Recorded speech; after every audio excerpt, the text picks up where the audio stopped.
And we are live. Guys, welcome to the Let's Talk Fishing video podcast. I am Jay Angel. I'm going to be your podcaster for this evening.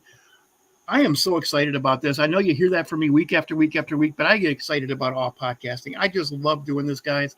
Tonight I have Terry Brown. Terry Brown started an empire called Wired2Fish. He's also fished a lot of the same places I used to fish when I lived in Illinois. So I have a lot to talk about with this guy. So without further ado, how are you doing tonight, Terry? Doing really good, Jay, and sorry it's been a little bit of while since you first contacted me to be able to get this going, but we finally did it and we're ready to roll. We are ready to roll. So why don't you tell the folks, what is Wired2Fish? Well, there's a little precursor to this whole thing is that I was the chief marketing officer for bassfan.com. And, we ended up having an opportunity to sell it. We sold it. And then I had the opportunity to build this Wired2Fish property with Todd Hamill and Scott and Marty Glorvigan. And we were able to put this thing together. The neat story about the name, I read a magazine, it's a technology magazine called Wired. And it had little gadgets and stuff like that. And then Scott and Marty Glorvigan, who are walleye anglers, they were twins, so that was the two part.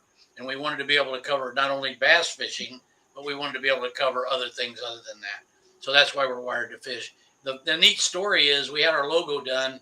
Becky Otten, Mike Otten's was his wife at the time, was a graphic designer.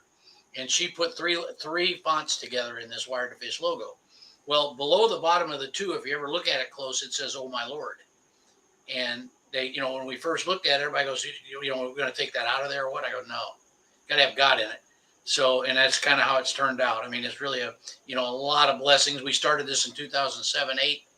And honestly, bad time to start anything.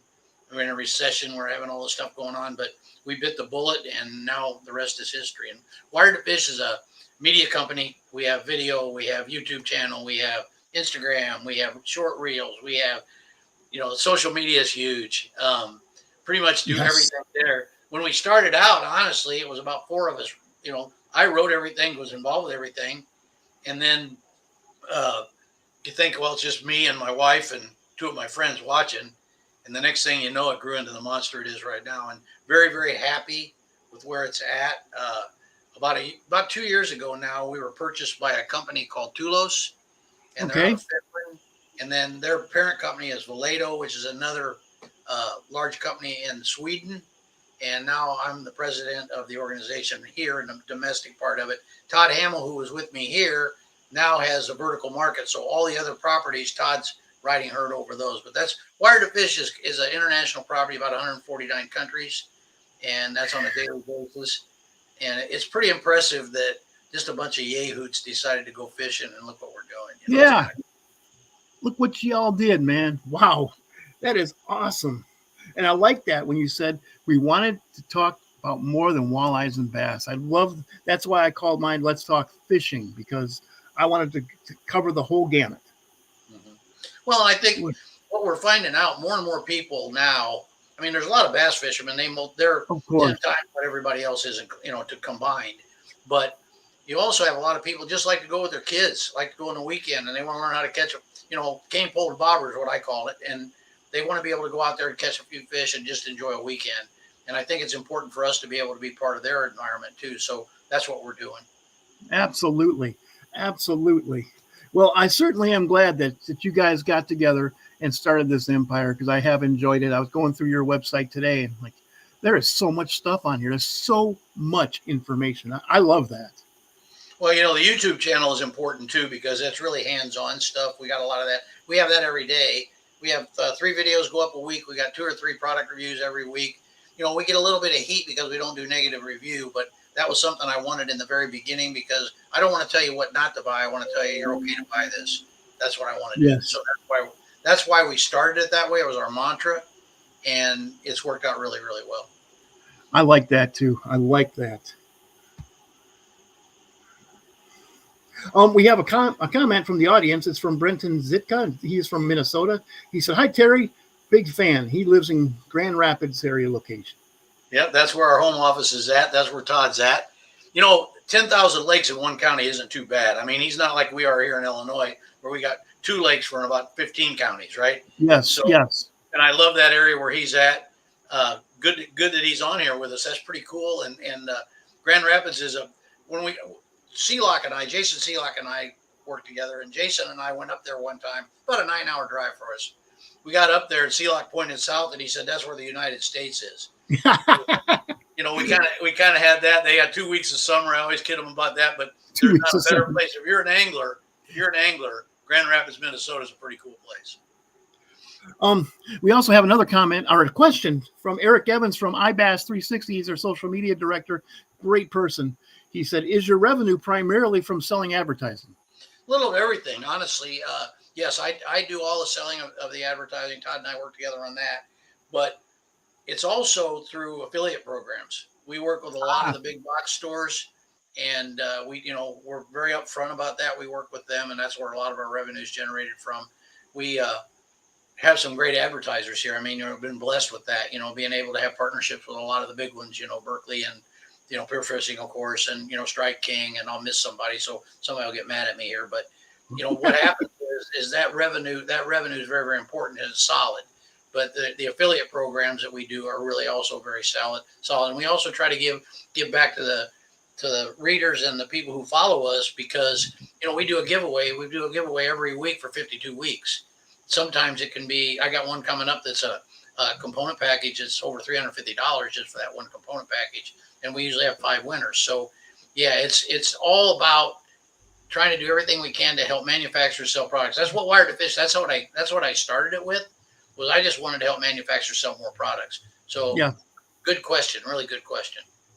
Eric Evans is next level, man. I love that guy. He's fantastic. Mm-hmm. Okay. So you live in Illinois now. You live in very close to a lake I fished a lot of times called Evergreen Lake. Now, you like to fish that for bass, don't you? Yeah, it's a funny story is I'm an old guy, so I used to hunt and walk it, ride my bicycle, all that kind of stuff where there's water there, okay? So I've got, 1972, 73 was when it was filled. And so before that, I was in high school. And before that, we used to be out there hunting and fishing, doing that kind of stuff on a creek called 6 Mile. And 6 Mile is the tributary that feeds that lake. So yeah, I fish Evergreen every chance I get. Used to fish it a lot more. We fish Tuesday nights and stuff like that now, but I used to be 3, 4, 5 days a week, and now it's like maybe 1 or 2 days a week. So it's it's usually after work. It's evening time stuff, but I still love that place. There's a lot of history there. The beauty of Evergreen Lake for people who like to fish and move around and do stuff like that, it's got drops, it's got points, it's got grass, it's got wood, it's got all the things that make you a good fisherman, and that's why I like it so much, because it's diverse. Now, what I like to fish Evergreen for was crappies, because it was not unusual to catch a 12-inch crappie every time I went there. In Chavano Lake, I was lucky to catch an 8-inch. We have a lot of small ones. I mean, honestly, right now, we're going through that, you got this, it's cyclical. Yes. Up and down. We are seeing a lot larger crappie. The black crappie are seem to be, maybe not quite as big here, which is really unusual, because usually the blacks are the bigger ones. The white crappie seem to do better here. We also have muskie here, big muskie. Yeah. I think that's probably part of the deal. Everybody wants to talk about the muskie being a predator and hurting your bass fishery. I'm probably counter to that, because I think that it's your rough fish. It's the walleye, it's a bluegill, it's a panfish that eat all your small bass up. So you have to have good habitat. That's what we're doing there. Great crappie lake, though. Good point, Jay. Fantastic crappie lake. I think that if I had when I was a guide, if I had a customer who wanted big crappies, I went to Evergreen. If I had a customer who wanted lots of crappies, I would go to Chavano. Of course, that was before Heideke came into its own with the. Now they're catching 14-inch crappies out at Heideke. So, well, Clinton is another one not too far from me, about 40 minutes, and they put the black nose in, which I'm sure you're aware of those. Mm-hmm. And everybody thinks they're going to be these giant crappie. They're really not, but they're pretty prolific. So we're getting a lot of that population in there, and guys are catching a lot of crappie there. Big walleye in Clinton as well. But we have sawguy. Evergreen's a great example. Great sawguys there. The Illinois River too, which you're well aware of, but oh yeah, but Evergreen Lake has got a big population of sawguy in it as well. Sawguys, yeah, I did a lot of bottom bouncing for sawguys. Mm-hmm. That was the only place I've ever caught sawguys. Now on the Illinois River, of course, I caught saugers, mm-hmm. and hundreds of them. It's when that lake filled up, there wasn't anything you couldn't troll. Well, now you need a traffic light Yes. because everybody's trolling, and it's usually for saugeye and and when it gets not so hot for muskie. So there's a lot of trolling goes on there, which I'm not a big fan of, but everybody's got their own deal, right? Everybody's got Yes. pulling plugs and doing the stuff that they do. I'm all in favor of it, but honestly, probably the best thing about it is people are fishing, and that's what keeps me in business. So, Well, I would bottom bound slowly with my trolling motor with spinner rigs, and probably I call it, that's like Wisconsin, Minnesota fishing, right. Know all about it. I've seen a lot of guys do it. I haven't done it much, but it's a very unique technique. You got that worm is crooked. The touchdown Yes. worm, remember that? The touchdown Yes. worm, it's like a do nothing worm. That was kind of Yes. coming from that rig that you just mentioned. Now, how did you fish for walleyes in Minnesota?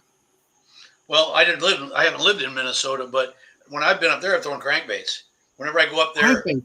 yeah, we go up there and or like jerk baits, that kind of stuff. Scott and Marty So you were Corrigan are casting. experts. Yes, always. Yep, always. Well- I'm not a fan of trolling. I always kind of figure like, trolling is one of those techniques that you catch a lot of fish, but I want to be Yes. able to target them. Now with forward-facing sonar, the game's changed, of course, but Yes, back of when course. we didn't have that. I wanted to cast to them. I wanted to know what I was throwing at.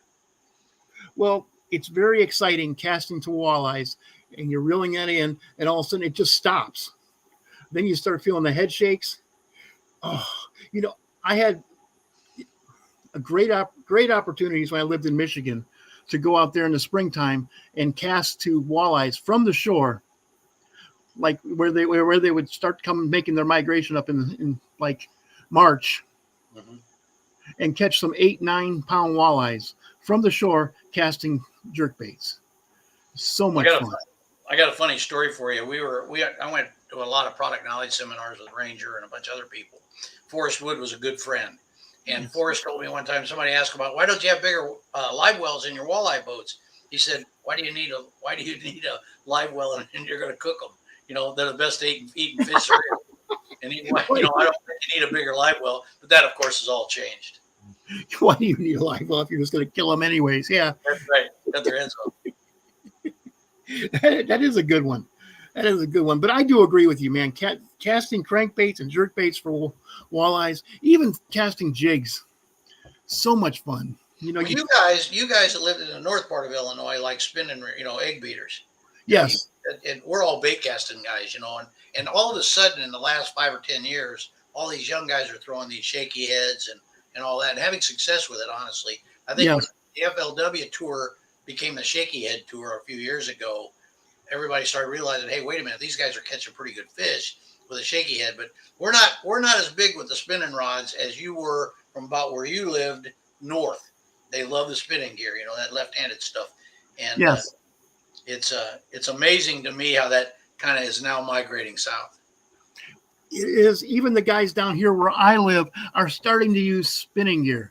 When I first came down here, they made fun of me. The guys who fish out on the coast, they like to use some spinning gear just because they have better drags. If you don't want if you got a 30-pound redfish on, you want something with a really good drag on it. Right. And lots and lots and lots of line, because those things are going to take you for a ride. Right. So you now live in redfish capital of the world down there. That's unbelievable. Good redfish. I have fished Delacroix several times with several different charter boat captains. That's one of the things, having a podcast, I'm blessed to be able to go out and fish with those kind of people. Right. Every single time I hook into a redfish, it's just, oh, thank you, God. This is great. Well, and they got smart with how they manage redfish too. Louisiana, the coastal states, because it used to be you just caught them and ate them. Yep. Now they've got 18 to 27 inch slot or something down there, or something like that. That just changed. It went from 5 fish to 4 fish a day, and no fish over 27. You used to be able to keep anything over 27 is considered a bull, and you were able to keep one a day. Now you may not keep anything over 27. Those are considered the breeders. Yeah, that'll be good for the management of those fish for sure. I'm looking forward to catching my first 50-inch red, because imagine, they look kind of like carp, but they also look more athletic than carp. Right. And I mean, they are just so They strong. fight like gorillas. Oh yeah, first time I hooked into one, this fish it feels like a salmon. Yeah. No, it didn't run as far as a salmon runs, but they are just so strong. And you talk about a good eating fish. I throw those on the grill. Mm-hmm. I don't want to fry them. I'm not a big fan of eating fish, but first time somebody cooked me up a redfish that was thrown on the grill. Oh my goodness. Yeah, it's funny you and I were talking about Cajuns earlier, which is always kind of cool. There's when you have acid reflux, which I get that. I'm just kidding. That type of cooking, I love to eat it, but boy, it's rough on you about 2 days later, right? It sure is. The beauty of it is, eating crayfish and doing the stuff that they do, that's kind of becoming more than just Louisiana. It's all over the place. People eating crayfish, cayenne pepper, all the stuff that goes along with that. So why are we talking about eating here, Jay? I thought this was a fishing show. Anyway, we're getting it figured out, I think. We're getting it figured out, yeah.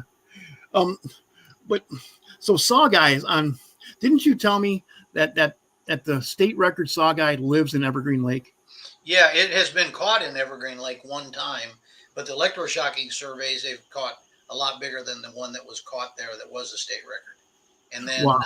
And then also the muskie over 52 inches have been shocked there. And we've got a great white bass population. If you want to go catch fish to eat, they're really good to do that with. Yellow bass used to be one of the prevalent species. They've come back a little bit, but they're more of a pest than they are anything else. Yes, those were a lot in Heideke too for a while. Mm-hmm. But white bass, do they have hybrids in there too? Yeah, we have a state record hybrids at Lake Bloomington, which is 8 miles from Evergreen. And it was never fished 3 pounds or something like that.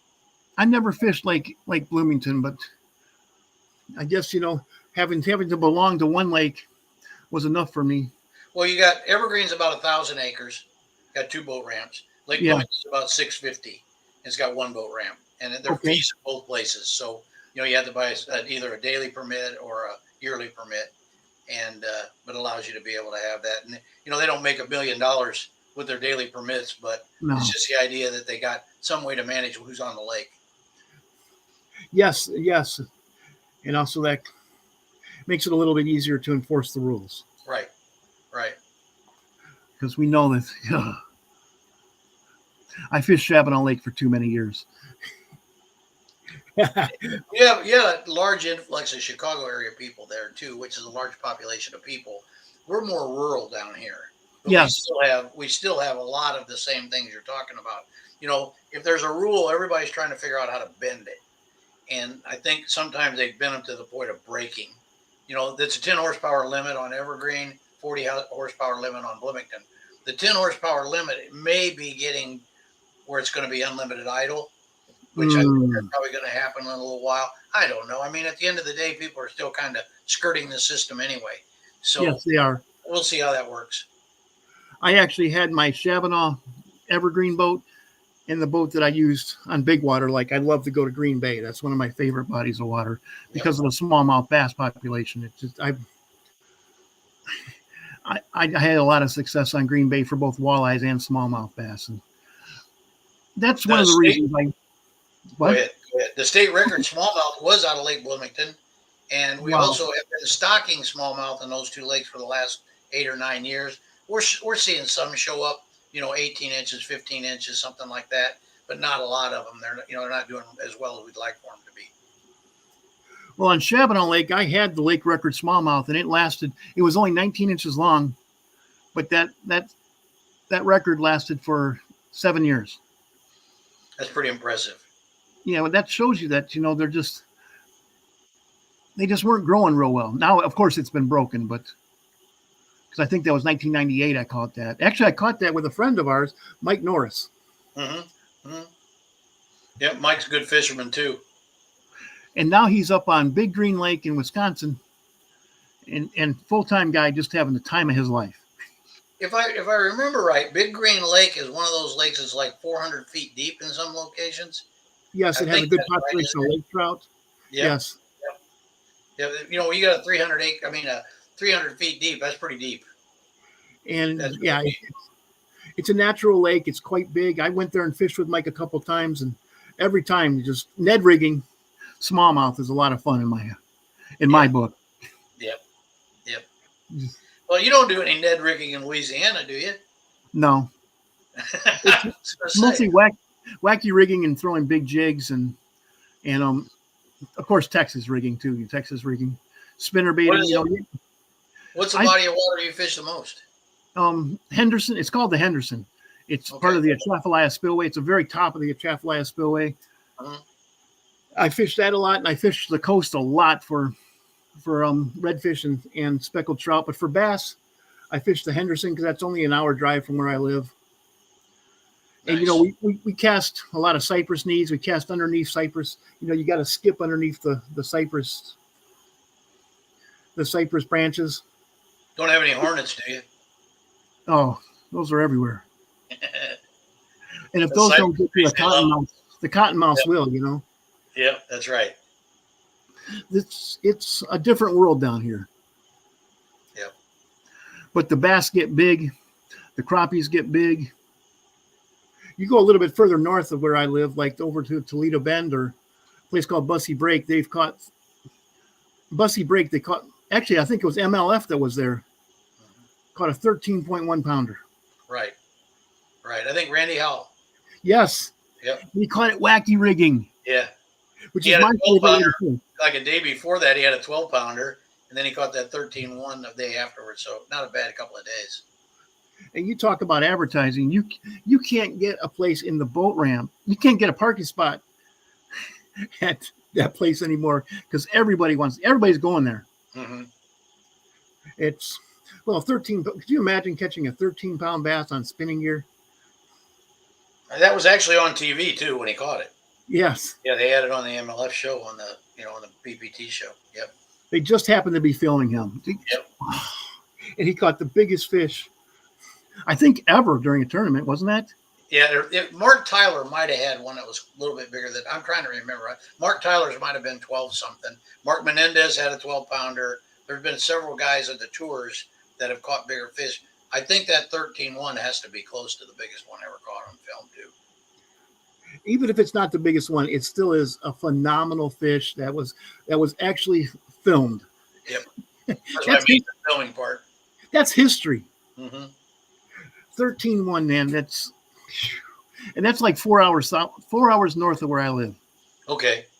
Because down here, every few years in the Atchafalaya Spillway, every few years a hurricane comes through and kills everything. So we don't get 6-pounders. We get some 5-pounders because they grow so fast. Because some shrimp come up this far, and you know they have a growing season. 12 months. Right. Right. That helps. Yes. And the marsh bass are just phenomenal. If you get brackish water, bass can actually live in brackish water. A 15-inch fish is going to weigh 3.5 pounds because they just sit in there and they just feast on all the different kinds of minnows and of course the shrimp. Right. I used to live on the St. Johns River. Oh, you know then. Yeah. It's a lot of brackish. It's funny you'd see black-tip shark and everything else along there, and a lot of shrimp. We used to shrimp farm and throw a lot of dock fishing on the St. Johns River. Oh yeah, and it's fun. You never know if you're going to hook into a 15-pound red or a 3-pound bass Or a Jack Crevalle or a flounder or anything or else. Jack. Yeah. If I see a Jack Crevalle, I just grab my spool and let it. I don't have 45 minutes to bring something like that in. It's like a great big dinner plate. Oh, those things get 30 pounds. Just Little bitty small neck on their tail, but powerful as the day is long. Yep. and I think they can swim like 45 miles an hour. Yeah. Yeah. Yep. Your line makes a wake. And they make a noise when you pull them out of the water too, don't they? They make a grunting noise when you pull them out of the water. Yes. Oh, and everything in the salt water has teeth. Everything. And they are not afraid to use them. And when I see a shark too, just cut the line. I do not want to deal with sharks. Right. Like muskie here. Yeah. That's something that was interesting. The rivalry between muskie fishermen and all the rest of the fishermen on Chabanon. And I think it is. I mean, not to get on a conservation topic, but No, Evergreen used to be called Evercarp because we had so really? doggone. Yeah, it was just always full of carp. Had a lot of smallmouth at the time, had some largemouth, but it was full of carp. Well, and they introduced Brent Manning, who was the IDNR director, introduced Yes. muskie to Evergreen. When he did that, the fishery got better, and I think you still got this line of demarcation between the pros and the cons on who likes them and who doesn't. But I haven't seen them hurt anything, honestly. They're not going through eating bass like a hybrid striper does. They're No, situational eaters, and they'll inhabit the same areas. I don't think they're that bad, honestly. I don't think they're bad either because they keep everything else in check. You can't just have largemouth bass in a lake and expect it to be any good. No, they're apex predators, no question. Yep, But they have their place. agree. The only time I didn't like them is when I had a bass on the line and and a muskie came up and grabbed it. Yep, that's right. It's funny. We've got social media as kind of a benefit and a curse, right? Yes, yes, Because anybody can be anybody. They can say anything they want to say, and they can hide behind a nickname or whatever. And back in the day when bass started, Ray Scott used to talk about Bo Dowden being an Olympic swimmer and all this other kind of stuff, and he could get away with it. Today, he could not get away with it. Could he get fact checked? And yes. it's just a difference in the environment we're in right now. The boating market is changing. The whole fishing market, the tackle industry is changing. Last week was ICAST, and the stuff that we're seeing come out is just astronomically good. Oh yeah, I can't wait. I'm going to be going to ICAST next year. I'm going to be my first trip ever there, and I'm looking forward to it. Right? It'll be hot. Yeah, well, but I live in southern Louisiana, so Yeah, that's right. That's right. No wind. I know hot. Yep, yes, you But do. Orlando, Florida in July, yes, it's going to be hot. Yep. We for a while there they were shifting back and forth between Vegas and Orlando. I'd like to see them have one in Nashville. Honestly, the ASA has never done that, but we had one in Chicago, and that was enough to scare them away because there was like 6 people and 2 chickens were there, and that was it. And we had ICAST and a tournament at the same time, and it just didn't work out. Just did not work out well. Classic in the ICAST show. Okay, that was the one that Wu Days won, correct? Correct. I've got his jersey sitting right over there in my office. 2000. That was the year. Right. Won it right down there by Navy Pier. Wow. Well, that's bass, smallmouth bass area right there. Mm-hmm. I have caught smallmouth bass right there. I can't even remember who I was fishing with now, but I got nothing. Hey, you'll remember once we get off the air. Yeah, getting that old man thing going. Yeah. Old man thing. Go ahead. Have you ever fished the Chicago lakefront for smallmouth bass? Yes. I actually pre-fished with Rick Clunn. Wow. Classic there. And Calumet River and the lakefront. It's phenomenally better now because they've got habitats out there. They've been building reefs. A lot of things that were better. Back then it was just smooth as a baby's rear end. But now they're really working on it. I think they're going to have a class fishery there before they're done. Oh, I think they already do. And I'm seeing pictures of guys. Those look like Green Bay smallmouths, just big old footballs. Yep. Remember the alewives? Remember when they used to be there all the time, in the Chicago lakefront? All the time. Yeah, and they'd wash up on the shore every spring, and it was a mess and all that kind of stuff. Between coho and the smallmouth now, the population of those things are just really not, it's negligible. So it's kind of neat from that perspective. Also, I remember when we used to catch smelt there. Mm-hmm. I didn't know you could eat a smelt about 5 years ago. Really? I don't know if I'd still want to. I mean, it's sort of like a sardine. If I have to be starving to death to eat a sardine, in my opinion, or an alewife, or an anchovy. All those are, seem to me like not something to eat. It's more like something used for bait. Well, when I was in the Air Force, I was stationed at Wordsmith, which is just outside of Oscoda, Michigan. And they got me smelt dipping up there. And And I smelt dipped till one of my friends walked up to me with an 8-pound walleye. Hey, look what I just caught. Never smelt dipped again. Never smelt dipped again because the walleyes are in there eating the smelt. And if you can catch those from the shore, I can't smelt dip. Yeah, that's like in Minnesota, I believe. You tell me if I'm wrong, because I probably am, but that's a season. It's sort of like bass season starts May 1st or whatever, but smelt has its own season, right? Isn't that how that works? Well, the smelt, I don't know because I haven't done that since 1992. It's when I got out of the service in 93. But so we went there. I didn't even know if there was a season or not back then. There were 100 people on the pier doing it, so I thought it was okay. Yeah.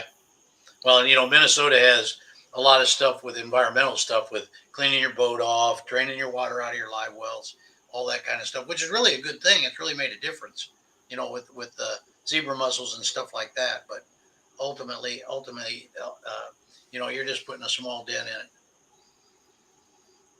So if you had to choose one freshwater fish to catch, what would it be? Largemouth. Largemouth? Yeah. I mean, when you grow up as a kid fishing farm ponds, which is what I did, we had Harold's Pond, which is about the same size as a mud puddle. But, you went with the idea if you could catch a bass. And if you caught a 2-pound bass, that was a giant back when I was a kid. So, oh, yeah. Now it would be kind of funny because I know kids fish these retention ponds and stuff now. And, yes. they've got all these housing projects and stuff around where I live. And the kids are always fishing. And that's a big part of it. High school fishing's changed the game a lot on that. Well, I grew up in northern Illinois wading the streams for smallmouth bass. But, just like you're talking about, if you caught one that was 1.5 pounds, I ran home and told Dad. Yeah, warmouth as well. And one thing Ray Scott did that was really, really good was catch and release. And I can remember growing up, I had a neighbor guy that trapped and hunted and fished and did all that stuff. You caught it, you eat it. I mean, it didn't matter what it was. You caught it, you eat it. And, his catch and release and some of that kind of stuff that he came out with really changed the complexion of, we've been doing a study here on Bloomington and Evergreen where we're putting microchips in these fish. Okay. Yes. And the IDNR, we're putting microchips in them. Then we scan the fish when we weigh them in on a Tuesday. Almost every tournament, and these are pretty good sized lakes, we'll have 1 or 2 or 4 has been the maximum tagged fish that we have caught more than once. That tells you it's working. That tells you it's working. Also, first time I ever saw that was in the 70s. It was in the In Fisherman magazine. Mm-hmm. They had catch, photo, release. And that's when my dad stopped eating everything he caught. Because Al Linder told him not to. Don't eat everything you catch. Al Linder's as good as they come in my book. I mean, from my perspective, a bit nicer guy. He and Ron used to go to Florida every winter, and he'd call me, tell me, get down there. We're catching tarpon. We're doing this. We're doing that. I never did get to take a trip with him, but I loved Ron Linder too. Al and Ron are great people. In fact, when I met Al Linder at the 1998 PWT Championship, I told him that he inspired me that a normal guy who sounds educated can make it in the fishing industry. Mm-hmm. You don't need to be rich. You just need to be passionate and good at what you do. Well, you're talking to an example of that right here. So, I've been in the right place at the right time, very lucky. But guys like Al give you inspiration, that's for sure. Because what Al had is inspiration in everything he did. He conveyed that. Class act. Good tournament fisherman too. Now he doesn't get credit for that. But their magazine, In Fisherman, was a wonderful magazine. Now he's got Angler's Quest, I think is what he's got now. He sold In Fisherman, but that was an educational journal. In Fisherman, you learn more about that whatever you were after, you could learn more about it with Al Linder and In Fisherman, no doubt about it. When I was in high school, I used to read every my dad subscribed to it, and I read it from cover to cover every time it came. Fishing Facts, you remember that one? That was Spencer Akers and those guys. You had Fishing Facts, you had Bassmaster Magazine, you had Honey Hole Magazine out of Texas, and then you had In Fisherman, and those were the best magazines out there at the time. I was very, very, very blessed to have written for Fishing Facts after I grew up writing for it, or after I grew up reading it. Mm-hmm. I just thought Who was the editor when you were writing there? Oh boy, now you're putting me on the spot. I can't remember. Was it Spence Petros? I don't think so. Yeah, because he was there a long time. He was there, and he was a big, he was a big features guy. That was in the late '90s. I wrote for him, and I only Okay, had a so couple articles. right, right. That was a lot longer past what I'm talking about. I'm talking about late '70s, early '80s. I grew up Yeah, reading I'm Spence. showing my age again. Showing my age again. I grew up reading Spence. Yeah, grew up Right. wanting to go to his fishing school, and Dad would never send me. Yeah, your dad was probably smart. He already spent enough money on you, trying to train you right. Yeah, I Yeah, get it. my college education and everything else. Yeah. Well, I started this business. I started in the fishing business. I wrote for Bass Times, Bassmaster a little bit, and then I was on a show called The Great Angler Debate, which was on Okay. ESPN, and that was when Rick Clunn was chosen the greatest angler of all time. We had top 35. It was Tim Tucker, Tommy Martin, Skeet Reese, myself. We had this show. Mark Zona was actually the host, believe it or not. Wow. And yeah, and we did this 18-week show, and it was pretty cool to see from where we started there and how we're at now. The magazines have kind of waning, but the internet and the stuff like you're doing here on your podcast are where people get their education. And that's what we're trying to do at Wired2Fish. And I think if everybody would try to pitch together instead of trying to cover their own deal. And I know, Jay, this is your MO. You've always said that you're always trying to get more people engaged, but a lot of people are very protective of what they do. I'm just the opposite of that. I want to let people know, get kids involved, do those kind of things. If we do that, we're going to win. And I mean, we got people that want to take our fishing poles away from us, you know, Yes. and so we have to be really careful. We have to be unified to a certain extent, and we're not, I think, sometimes. We're too busy competing against each other. Right, right. Too busy competing against each other is fine. I agree with you. If we all help each other out, we can increase the pot for everybody. Absolutely. The one thing that we're still lacking is getting better, but we're still lacking is the non-endemic sponsorships. When I say non-endemic, that means they're not in the sport. It's not the Mercury Outboards. It's not the Garmins. It's not the Humminbirds. It's not those people. It's somebody like Advanced Auto Parts, or somebody that gets into it because they see the numbers. And I don't think we've done a good job of selling our numbers. They say anywhere from 50 to 60 million participants. I think I want a piece of that pie if I'm selling stuff, especially do-it-yourself stuff. There for a little while, some of the pro bass people, like they did have for a few years, they had like the Wheaties fishing team, Right. but then Right. that kind of went by the wayside. I got a Denny Brower cornflake box in here when he won Angler Yes. of the Year, and he signed it for me. He's a really close friend. That's a guy that I miss talking to, routinely when we're out on the trail, when we're out fishing. He was like the godfather of bass fishing to me. And Yes. him and Biffle and all the guys are in the Hall of Fame now, and it's kind of neat to see. They're the ones that cut the swath, and we better be thankful they were there. They weren't What making. I had the pleasure of interviewing Denny Brower one time, and he said, "I want to tell you one thing about tournament fishing." I said, "Well, please do." And he said, "Well, when I would wake up in the morning and I would hear rain just pelting my window in my hotel, I smiled because I knew half the field's already been beaten. That's right. I go in Yep. there, I catch 2 big fish, I'm in the money." Yep. Yep. He lives down in Amistad now. Yeah, And he told me about that. yeah, he used to live in Camden, Missouri, and now he lives in down at Lake Amistad, and he just loves it. He's living the life of Riley. You know, I admire him because he was just so humble and such a pleasant person to talk to. Question you Just can always ask yourself, and I did this to Denny. He always gives me trouble about it. What would you have been if you weren't a professional bass angler? You know what Denny was? what? Bricklayer. Okay. Wow. Yeah, he was land block.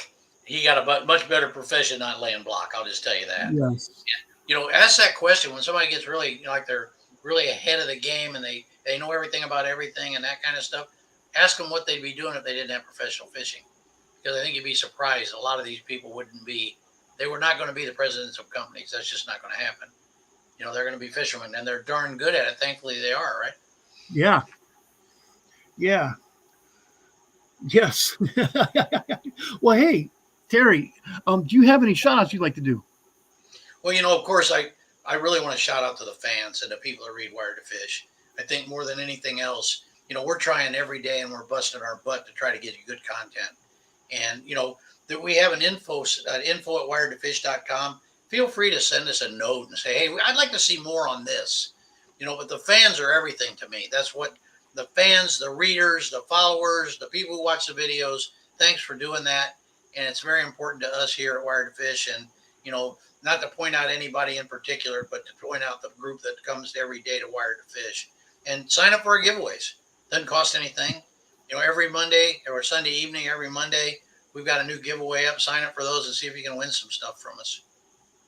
That's fantastic. Wow. You got me speechless with that. Most of my people go through like 10 minutes of sponsors. You thank your followers. Thank you. That's fantastic. I love that. Yeah, I'm very blessed that we have the advertisers we have at Wired2Fish. We really are. It takes a lot of work. It's about relationships. It's partnerships. You and I were talking off air about it, and I said, I've got this philosophy: if you build relationships, the money will come. And that's the way it's always been for me. And I can tell you that's the truth. And, relationships are everything in this sport. Probably the last bastion of hope for any sport. Yes. We're approachable. We'll talk to you. If you stop us, we'll talk to you. We'll, answer a question. Yes. Or we may ask you a question. But I think it's important to note that this fishing business is a pretty cool gig. It is. And I have met so many cool people through this podcast. I get to fish with cool people. I get to meet cool people, talk to cool people. Yeah, that's what I like about it. Well, I'm honored that you asked me. I mean, I'm just some yahoo from Normal, Illinois, and honestly, or Hudson, Illinois is where I grew up. And I've just been blessed, and I really appreciate you asking me to do this. And sorry we missed a couple of times, but we got her finally conquered. Hey, man, all that matters is I got you on the show, and I was honored to have you on the show because I've been following your stuff for years, so it's fantastic. And I'd like to thank everybody for tuning into the Let's Talk Fishing podcast. Guys, it's Wednesday night. Make your plans. Go fishing this weekend. Just go fishing this weekend because life is short. Have some fun. And Terry, please stick around after I end the show. And good night, guys.